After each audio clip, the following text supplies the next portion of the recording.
Hello नमस्ते, स्वागत आप सभी का हिंदी टॉपर्स यूट्यूब चैनल पे। कल हम लोगों ने भाग 2 में भारतीय संविधान की प्रस्तावना से संबंधित जितने भी इम्पोर्टेंट क्वेश्चन थे वो हम लोगों ने डिस्कस किए। अब इसी जर्नी को हम लोग आगे बढ़ाते हैं और भाग 3 में हम लोग आज डिस्कस करेंगे आर्टिकल आपके 1 से लेकर 35 आर्टिकल तक जितने भी आपके इम्पोर्टेंट क्वेश्चन बनते हैं। इसमें आपके नागरिकता से संबंधित जितने भी सवाल रहेंगे और मूल अधिकारों से संबंधित जितने भी इम्पोर्टेंट क्वेश्चन रहेंगे वो आपके सामने पुट किए जाएंगे। ठीक है, तो आप लोग खुद अपना इवेल्युएशन कर सकते हैं कि भाई आपको कितने क्वेश्चन आते हैं और आपको कितनी प्रिपरेशन की और जरूरत है। ठीक है, तो चलिए बिना कोई टाइम वेस्ट किए स्टार्ट करते हैं। पहला क्वेश्चन देखिए, निम्नलिखित कथनों पर विचार कीजिए। संबंध संविधान के अनुच्छेद 3 से है। ठीक है ना, 3 नंबर अनुच्छेद से हम लोग इसके बारे में देखेंगे कि किस किस से रिलेट करता है। तो पहला, नए राज्यों का निर्माण, ये आर्टिकल 3 में कहा गया है। राज्यों के नाम में परिवर्तन, ये भी आर्टिकल 3 में कहा गया है। बट नए राज्यों का परिवेश, ये आपका आर्टिकल 2 में कहा गया है।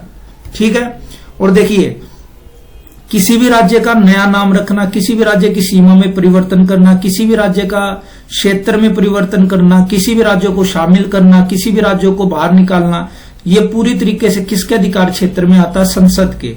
इसमें राज्य विधानसभाओं की कोई भी भूमिका नहीं है।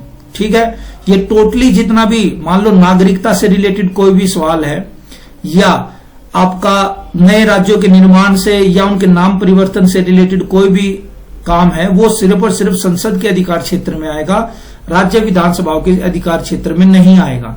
तो 1 और 3 इसका राइट आंसर हो जाएगा। B is the right answer. ठीक है, बस इसमें यही है। अब एक ये इंपॉर्टेंट है। अब आर्टिकल 1 की अगर हम लोग बात करें तो भारत अर्थात इंडिया राज्यों का संघ होगा और इस संघ में 3 श्रेणियों में विभाजित किया गया। पहला है स्टेट, दूसरा है आपका यूनियन टेरिटरी और तीसरा है भारत जो कोई अर्जित करेगा जिस क्षेत्र को। ठीक है, स्टेट का मतलब तो आप लोग यहां पर समझते हैं, जैसे गुजरात, महाराष्ट्र, हरियाणा, पंजाब। यूटीज का दादर और नगर हवेली, चंडीगढ़, दिल्ली। अर्जित, जैसे भारत ने गोवा को अर्जित किया, पांडिचेरी को अर्जित किया, दादर और नगर हवेली को अर्जित किया। तो इस प्रकार के 3 जो ये इकाइयां हैं, इनसे मिलकर एक यूनियन ऑफ स्टेट का निर्माण हुआ जिसका नाम रखा गया इंडिया। ठीक है, आर्टिकल 4 हमारे अंतर्गत क्या करता संविधान में कि अनुच्छेद 2 और 3 के प्रावधानों में यदि कोई परिवर्तन करते हैं तो उसे अनुच्छेद 368 के तहत संविधान संशोधन नहीं माना जाएगा। मतलब इसके लिए किसी विशेष बहुमत की जरूरत नहीं होगी, संसद इसको साधारण बहुमत से भी पारित कर सकती है। ठीक है, कोई विशेष एफर्ट करने की जरूरत नहीं है। अब सेकंड क्वेश्चन, क्षेत्रफल की दृष्टि से भारत का सबसे छोटा राज्य सिक्किम है? नहीं। देखते हैं दोनों स्टेटमेंट। देखो पहले, जनसंख्या की दृष्टि से भारत का सबसे छोटा राज्य गोवा है। वही मैंने कल भी बताया था कि कॉन्ट्राडिक्शन जब भी हो 2 स्टेटमेंट में जो आसपास दी गई हो तो आपका दिमाग में शक की जो सुई है वो घूमनी चाहिए। जैसे क्षेत्रफल की दृष्टि से भारत का सबसे छोटा राज्य आपका गोवा है और सबसे छोटा राज्य है जनसंख्या के हिसाब से तो आपका सिक्किम है। देखा, उल्टा दे रखा था ना। बस भारत में गांव का सबसे अधिक प्रतिशत हिमाचल प्रदेश है और तेलंगाना की राजधानी अमरावती। नहीं सर, तेलंगाना की राजधानी हैदराबाद ही रहेगी, आंध्र प्रदेश की राजधानी अमरावती को बनाया जाएगा। तो ऑब्वियस सी बात है, answer will be 3, C answer हो जाएगा आपका। क्वेश्चन नंबर 3 देखिए, संसद किसी राज्य की सीमा, क्षेत्र या नाम में परिवर्तन उसकी सहमति के बिना नहीं कर सकती। बिल्कुल गलत, हम लोगों ने अभी डिस्कस किया। संसद के पास फुल मेजोरिटी है कि वो जब चाहे इस प्रकार की एक्टिविटी को पूरा कर सकती है। सेकंड, संसद राज्यों की सीमा, क्षेत्र या नाम में परिवर्तन विशेष विधायी प्रक्रिया द्वारा कर सकती है। ये भी गलत, सिर्फ और सिर्फ साधारण विधायी प्रक्रिया के द्वारा भी वो इसको संपन्न कर सकती है, किसी विशेष बहुमत की जरूरत नहीं है। Then the answer will be D, ना तो 1 सही है ना ही 2 सही है। निम्नलिखित में से कथनों पर विचार कीजिए। निम्नलिखित में से कौन सा क्षेत्र भारत द्वारा एक्वायर किया गया है? अच्छा जी, एक्वायर देखते हैं। गोवा आपका पुर्तगालियों से एक्वायर किया गया, पंडुचेरी फ्रांसीसियों से, दमन एंड दीव पुर्तगालियों से, सिक्किम पर चोग्याल वंश के राजा थे उनसे एक्वायर किया गया। 35वां और 36वां जो संविधान संशोधन है वो आपका सिक्किम से रिलेट करता है। 35वें संविधान संशोधन के द्वारा सिक्किम राज्य को भारत का एक सब्सिडरी स्टेट का दर्जा दिया गया, फिर उसको कंप्लीट स्टेट का दर्जा दिया गया आपका 36वें संविधान संशोधन द्वारा। तो 2 संशोधन आपको याद रखने हैं, 35वां और 36वां, हर बार पूछे गए हैं और दादर और नगर हवेली भी आपका अंडर में था, उसको भी आप बाद में एक्वायर किया गया। तो सभी के सभी 1 2 3 4 5 सारे ऑप्शन इसमें ठीक है। ठीक है, अब नेक्स्ट देखते हैं, मूल अधिकारों के संदर्भ में निम्नलिखित कथनों पर विचार कीजिए। और मूल अधिकार जो केवल इंडियन सिटीजन को प्राप्त है, मैं आपको ट्रिक बता देता हूं, बस आपको कंफ्यूज रहना नहीं कि आर्टिकल अगर 15, 16, 19, 29 और 30 ये आर्टिकल जो हैं ये केवल और केवल इंडियन सिटीजन को मिले हुए हैं। ठीक है, बाकी को नहीं मिले हुए हैं। ठीक, तो केवल और केवल इंडियन सिटीजन को अगर कोई मिला है तो वो है, देखिए, धर्म, मूल, वंश, जाति, लिंग और जन्म स्थान के आधार पर विभेद का प्रतिषेध, ये आपका आर्टिकल 15 है, ये केवल इंडियन सिटीजन को है। सरकारी नौकरी के विषय में अवसर की समानता, ये आपका आर्टिकल 16 है, ये केवल इंडियन को है। विचार, अभिव्यक्ति, शांतिपूर्ण सम्मेलन, निर्बाध विचरण, निवास और संघ बनाने की स्वतंत्रता, ये आर्टिकल आपका 19 है, ये भी इंडियन को है। ये आपका आर्टिकल नंबर 21 है, ये विदेशियों को भी प्राप्त है और इंडियन को भी प्राप्त है। ठीक है ना। अब देखिए, मान लो कोई विदेश का आदमी इंडिया में आ रहा है तो आप उसकी लाइफ की गारंटी तो इंडिया वाले देंगे या नहीं देंगे? तो वो अधिकार नागरिक को भी प्राप्त है, इंडियन सिटीजन को भी प्राप्त है, और अदर कंट्री से अगर कोई व्यक्ति आ रहा है तो उसको भी ये प्राप्त है। लेकिन विचार और अभिव्यक्ति की जो स्वतंत्रता है, अब कोई पाकिस्तान से आकर भारत में सम्मेलन करने लग जाए, जलसा करने लग जाए, भाषण देने लग जाए, तो क्या गवर्नमेंट उसको ये मंजूरी देगी? बिल्कुल ऑब्वियस सी बात नहीं देगी। क्यों? क्योंकि ये अधिकार सिर्फ और सिर्फ इंडियन को ही प्राप्त है। हम कहीं भी घूम सकते हैं, बोल सकते हैं, आ जा सकते हैं, कहीं भी रह सकते हैं, बट आप पाकिस्तानी के केस में सोच के देखो, क्या वो ऐसा कर सकता है? तो नहीं कर सकता। ठीक है, तो इसका आंसर क्या आ जाएगा? 1 2 3। चलिए, अच्छा, आर्टिकल 29 की बात करें तो अल्पसंख्यकों के अधिकारों से संबंधित है, और आर्टिकल अगर 30 की बात करें तो अल्पसंख्यकों के लिए शिक्षण संस्थानों के ओपन करने से संबंधित है। ठीक है, तो ये जो केवल अधिकार है, 5 अधिकार हैं, ये केवल इंडियन सिटीजन को मिलते हैं। ठीक है, ये देखिए यहाँ पर अल्पसंख्यक वर्ग के हितों के संरक्षण के लिए और शिक्षण संस्थानों की स्थापना और प्रशासन करने का अल्पसंख्यक वर्गों का अधिकार, ये आपका आर्टिकल 30 में आएगा। ठीक, चलिए, भारतीय संविधान के भाग 2 में प्रावधान किया गया है कि संसद एवं राज्य विधानमंडल नागरिकता संबंधी विधि बना सकते हैं। बिल्कुल गलत। मैंने पहले ही कहा कि नागरिकता और राज्य के संबंध में अगर कोई संविधान बनाना है, कानून बनाना है, तो केवल और केवल संसद बना सकती है। भारत एवं अमेरिका में केवल जन्मजात नागरिक ही राष्ट्रपति बन सकते हैं, ये भी गलत है। अमेरिका में ये रूल है कि जो व्यक्ति राष्ट्रपति बनेगा उसके लिए कंपलसरी है कि वो अमेरिका में पैदा होना चाहिए, बट भारत में ऐसा नहीं है। भारत में आप सिटीजनशिप लेकर भी राष्ट्रपति बन सकते हैं। भारत, ब्रिटेन और अमेरिका के संविधान एकल नागरिकता का प्रावधान करते हैं, ये भी गलत है। ठीक है, क्योंकि अमेरिका में क्या है, 2 टाइप की नागरिकता है, आपकी स्टेट की भी है और सेंटर की भी है, जबकि भारत में केवल और केवल इंडियन सिटीजनशिप है, किसी और प्रकार की कोई नागरिकता का प्रावधान नहीं है। तो कौन सा सही है? सर, तीनों गलत है, कोई भी इनमें से सही नहीं है। चलिए, सूची का मिलान करना है आपका। वह व्यक्ति जो भारत का मूल निवासी है, आर्टिकल 5 से लेकर आर्टिकल 11 तक नागरिकता के संबंधित जो प्रावधान किए गए हैं उसके बारे में बताया गया है। वह व्यक्ति जो भारत का मूल निवासी है वो आपका आर्टिकल 5 में आएगा। ठीक है, वह व्यक्ति जो भारत से पाकिस्तान स्थानांतरित हुआ हो परंतु बाद में भारत लौट आया हो, यह आर्टिकल आपका 7 में आएगा। वह व्यक्ति जो पाकिस्तान से भारत में स्थानांतरित हुआ हो, यह आर्टिकल 6 में आएगा। भारतीय मूल का वह व्यक्ति जो भारत से बाहर रह रहा हो, यह आपका आर्टिकल 8 में आएगा। बस इनको याद करना है, इसमें कोई ज्यादा समझने वाली चीज नहीं है। Answer will be B. चलिए, नेक्स्ट देखते हैं। 5, 6 ये आपके संविधान, ये आपकी नागरिकता से संबंधित जितने भी प्रावधान है वो दिए गए हैं। खैर, कोई क्वेश्चन इनसे बनता नहीं है। बस इंपॉर्टेंट ये है कि जो आर्टिकल 10 है वो संसद को नागरिकता संबंधी विधान बनाने का अधिकार देता है। यूपीएससी आपसे पूछेगा क्या राज्य विधानसभाएं किसी व्यक्ति के नागरिकता संबंधी अधिकारों में संशोधन कर सकती हैं? तो सर गलत होगा, बिल्कुल गलत होगा। ठीक है, अनुच्छेद 11 प्रावधान करता है कि नागरिकता के अर्जन या समाप्ति या नागरिकता संबंधी अन्य विषयों के संबंध में संसद की शक्ति कम नहीं होगी, मतलब फुली पावर दी गई है संसद को। ठीक है, इससे रिलेटेड कोई भी आनाकानी या किसी प्रकार का मोल भाव नहीं चलेगा। केवल और केवल ये जो शक्ति है ये संसद को मिली है। ठीक है, चलिए नागरिकता अधिनियम 1955 नागरिकता प्राप्त करने संबंधी कुछ प्रावधान करता है। निम्नलिखित में से कौन सा प्रावधान इसमें शामिल नहीं है? अच्छा जी, जन्म के आधार पर, जैसे हमें और आपको मिली हुई है, जन्म के आधार पर हम लोग इंडियन सिटीजन हैं। वंश के आधार पर बिल्कुल सही, ये भी सही है। पंजीकरण के आधार पर अगर कोई रजिस्ट्रेशन करा लेता है। नेशनलाइजेशन के आधार पर, ये कोई आधार नहीं होता नागरिकता का कि भाई मैं तो देशभक्त हूं इसलिए मेरे को आप नागरिकता दे दो, ये कोई तुक नहीं बनता, ये बिल्कुल गलत हो जाएगा। ए, बी और सी सही है, क्योंकि राष्ट्रीयकरण के स्थान पर देशीयकरण या प्राकृतिकरण, नेचुरलाइजेशन जो होता है वो इसका अधिकार होता है, नेशनलाइजेशन इसका अधिकार नहीं होता। ठीक है, ये देखिए 5 आधार दिए गए हैं। जन्म के आधार पर आप कह सकते हो, वंश के आधार पर, पंजीकरण के आधार पर, नेचुरलाइजेशन के आधार पर, राज्य क्षेत्र के समावेशन के आधार पर। अगर कोई पड़ोसी राज्य भारत में शामिल हो जाता है तो भी उसकी जो नागरिकता है वो भारत की नागरिकता का अधिकार मिल जाएगा उसको। ठीक है, क्वेश्चन नंबर 9 देखिए, जन्म के द्वारा, ये आपकी सूची दी गई है, ये आपके योग्य व्यक्ति दिए गए हैं। अब हमें इसमें से देखना कि कौन किसके साथ मिलान कर रहा है। ठीक है, चलिए, जन्म के द्वारा जिस व्यक्ति का जन्म 26 जनवरी 1950 को या उसके बाद परंतु वह पूर्व भारत से बाहर हो गया। वंश के आधार पर जिस व्यक्ति का जन्म 26 जनवरी 1950 को या उससे बाद परंतु 1 जुलाई 1900 पूर्व भारत में हुआ हो। ठीक है, तो इसका आंसर देखेंगे। इसका आंसर आपका ए का बी आना चाहिए, ए का 2 होना चाहिए, है ना, ए का 2 ये रहा, बी का 1 होना चाहिए। यहां देखिए, यहां पे आपको इजीली समझ में आ जाएगा। हालांकि कोई इतना इंपॉर्टेंट नहीं है, यूपीएससी अब इस तरह के क्वेश्चन नहीं पूछती है, बट एक बार देख लो, काम आ सकता है, याद हो जाए तो अच्छी बात है।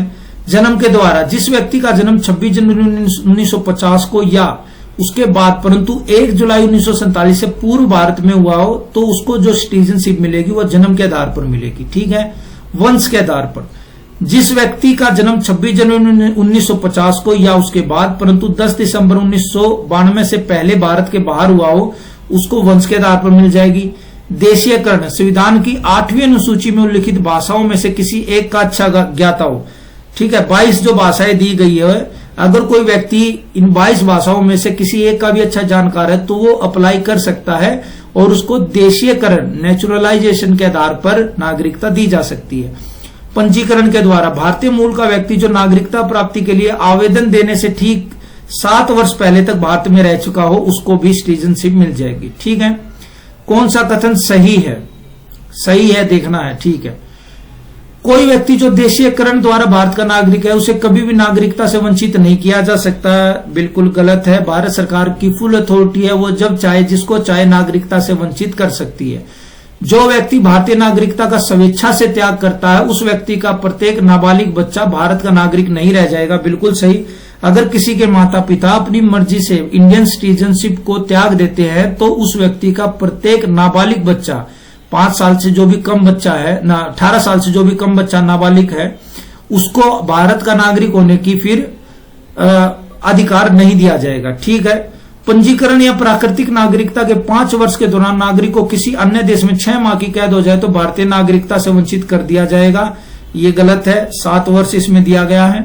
यदि कोई भारतीय नागरिक स्वेच्छा से किसी अन्य देश की नागरिकता ग्रहण कर लेता तो उसकी भारतीय नागरिकता तब तक समाप्त नहीं होगी जब तक भारत सरकार उसे बर्खास्त ना कर दे। नहीं, ऐसा नहीं है, वो तुरंत समाप्त हो जाएगी। ठीक है, तो यदि कोई भारतीय नागरिकता स्वेच्छा से किसी दूसरे देश की नागरिकता ग्रहण कर लेता है तो भारतीय नागरिकता अपने आप समाप्त हो जाएगी, उसके लिए सरकार को कुछ करने की नीड नहीं है। ठीक है, नागरिकता खोने के 3 कारण हो सकते हैं, इंपॉर्टेंट है, पूछे जा सकते हैं।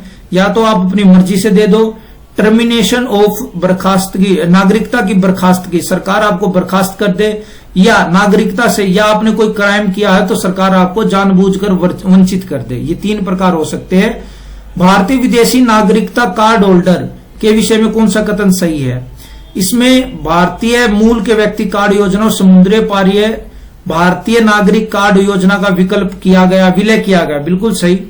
देखिए क्या होता है, जो कुछ लोग जो इंडियन ओरिजिन के हैं वो विदेशों में जाकर बस जाते हैं। ठीक है, कुछ ऐसे व्यक्ति होते हैं जो आपके भारतीय मूल के व्यक्ति हैं, जो कार्ड योजना है, जो एनआरआई हैं, है ना, जो विदेशों में रह रहे हैं लेकिन उनका भारत के साथ संबंध है। तो अब इन सबको मिलाकर एक नाम दे दिया गया है, भारतीय विदेशी नागरिकता कार्ड होल्डर। ठीक है, इसे भारत में मतदान करने का अधिकार नहीं होगा, ये भी सही है, राइट नहीं है।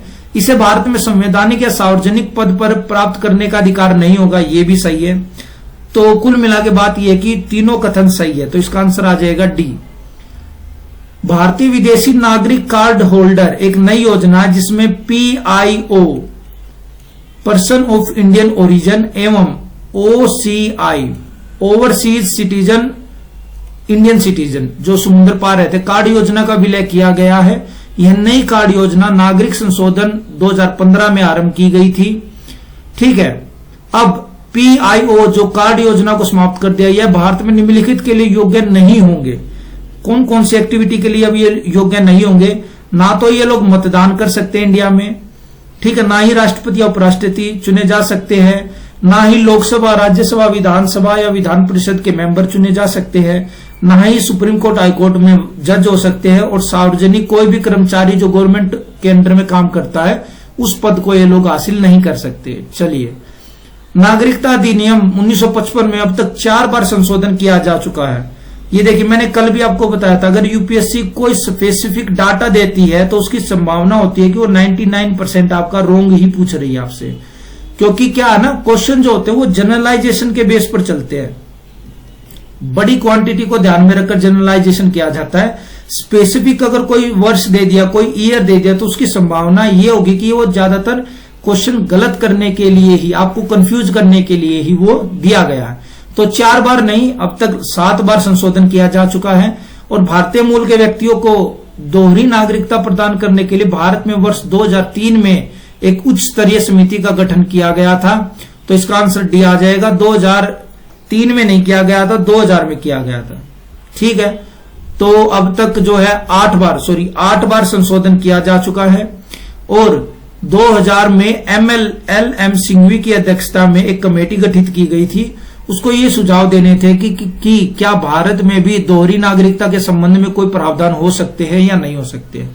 ठीक है, नेक्स्ट, मूल अधिकारों के संदर्भ में निम्नलिखित कथनों पर विचार कीजिए। चलिए विचार करते हैं। वाद योग्य नहीं है, मतलब आप इनको लेकर कोर्ट में नहीं जा सकते, बिल्कुल गलत है ये। तो जा सकते हैं, अगर आपके मूल अधिकारों का हनन होता है तो आप कोर्ट में जा सकते हैं। न्याय योग्य नहीं है, इनको आधार मान बनाकर कोर्ट, कोई न्यायालय कोई फैसला नहीं दे सकता, ये भी गलत है, दे सकता है।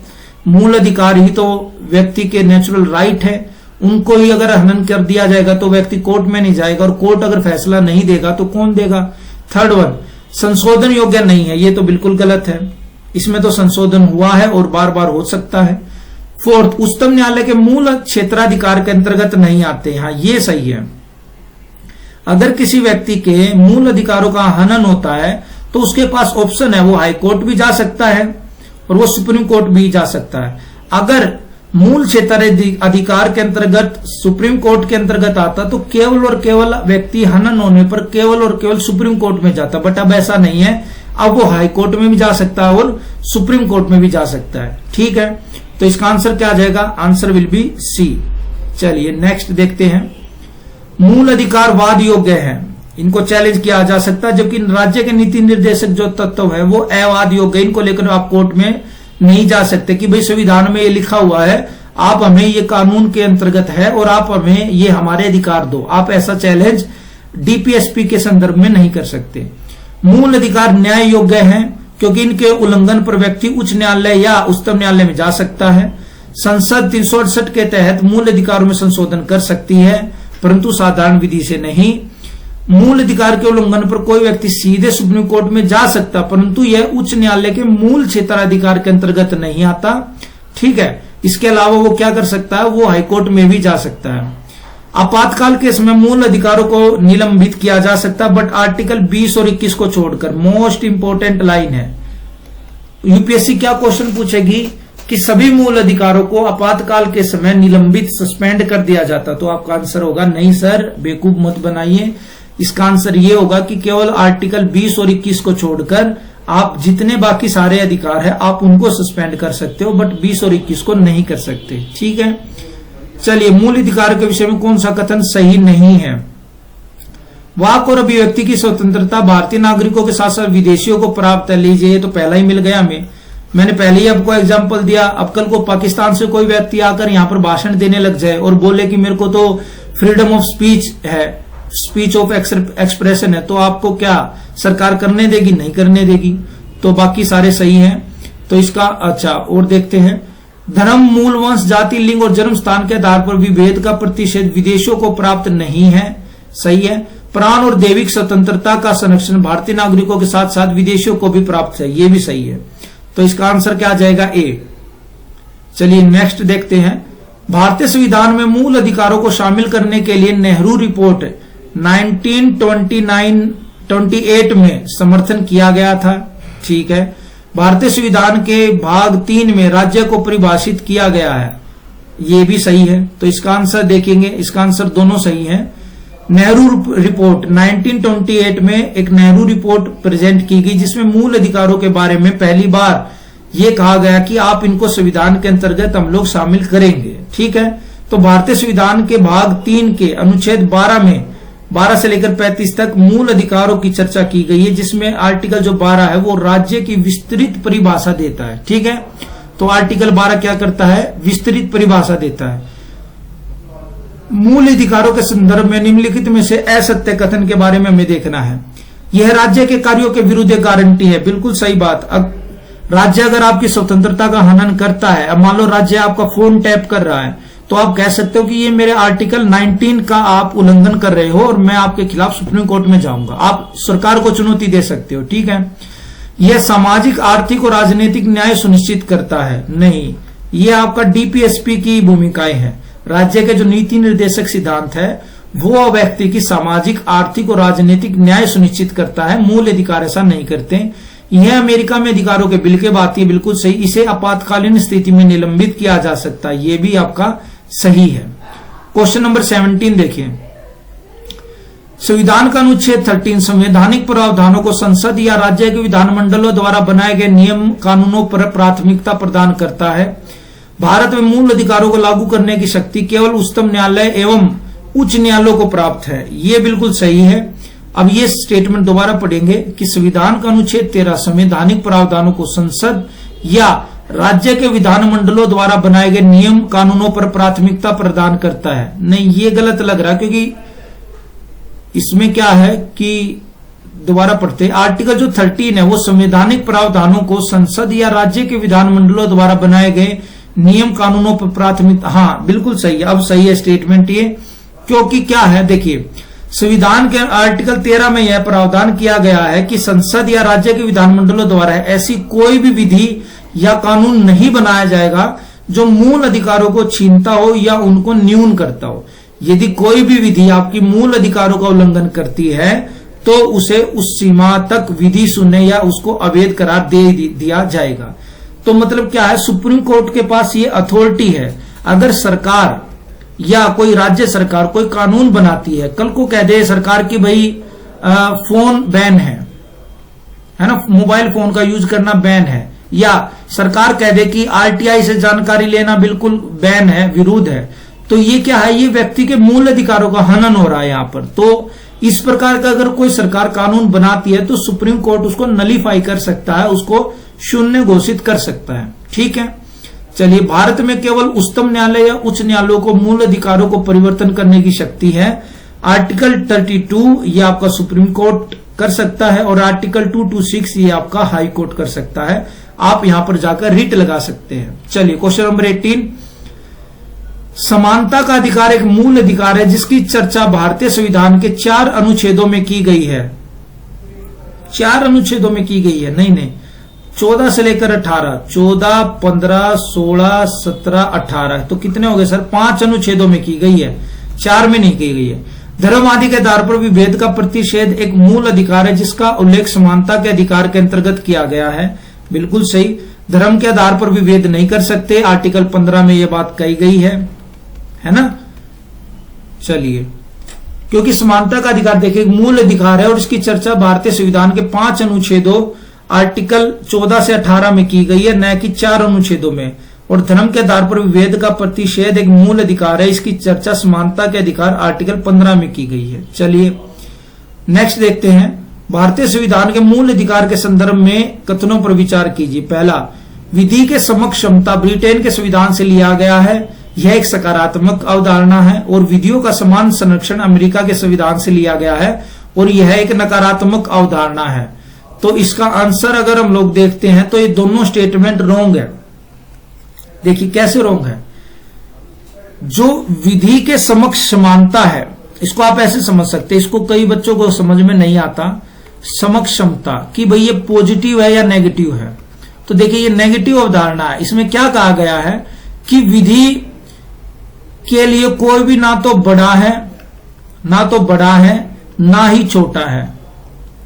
तो नेगेटिव जो बातें स्टार्ट हुई है वो इसमें देख पा रहे हो कि विधि के समक्ष समान है। इसका मतलब क्या कि ना तो कोई विधि के सामने कोई ज्यादा बड़ा है, चाहे वो राष्ट्रपति हो, ना ही कोई छोटा है, चाहे वो पीएन हो, तो सब समान है। तो ये क्या नेगेटिव होगी, ना इसमें शामिल हुआ है। सेकंड क्या है, विधियों का समान संरक्षण। ठीक है, तो सभी को समान तरीके से अपने अधिकारों का संरक्षण करने का प्रावधान किया गया है। तो इसमें क्या पॉजिटिव बात की गई है कि भाई सभी को आप इक्वली ट्रीटमेंट दोगे। ठीक है, इसका आंसर डी आएगा। देखिए संविधान के अनुच्छेद 14 में कहा गया है कि भारत के राज्य क्षेत्र में किसी भी व्यक्ति को विधि के समक्ष क्षमता से या विधियों के समान संरक्षण से वंचित नहीं करेगा। ठीक है, तो नहीं का मतलब क्या है, नेगेटिव बात आ गई है। अब विधि के समक्ष क्षमता ब्रिटेन के संविधान से लिया गया है, यह एक नकारात्मक अधिकार है, जबकि विधियों का जो समान संरक्षण है अमेरिका के संविधान से लिया गया है, यह एक पॉजिटिव अवधारणा है। चलिए ठीक है, नेक्स्ट, भारतीय संविधान के अनुच्छेद 16 के अंतर्गत नियोजन के विषय में अवसर की समानता के अपवाद के अंतर्गत निम्नलिखित में से कौन सा शामिल नहीं है।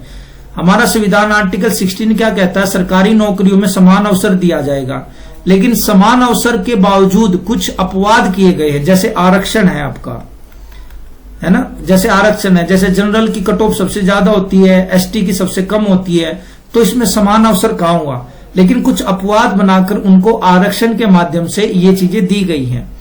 तो देखिए इसमें क्या, अनुसूचित जाति और जनजातियों के राज्य सेवाओं में प्रमोशन में आरक्षण की व्यवस्था की गई है। बिल्कुल सही है, की गई है।